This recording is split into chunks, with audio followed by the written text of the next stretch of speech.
এই যে অবস্থা টিনের, এখান থেকে সব উড়ে বেরিয়ে গেছে দিক থেকে। আর এখান থেকে এই আছে আপাতত, এখানে এই ব্যান্ড হয়ে গেছে। এদিকে এদিকে পুরোটাই আছে। হ্যাঁ,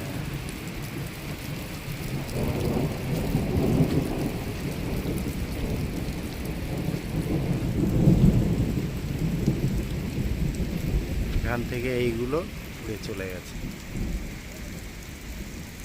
বাহ, চলেন মিনা খালাক নাকম হয়ে গেছে।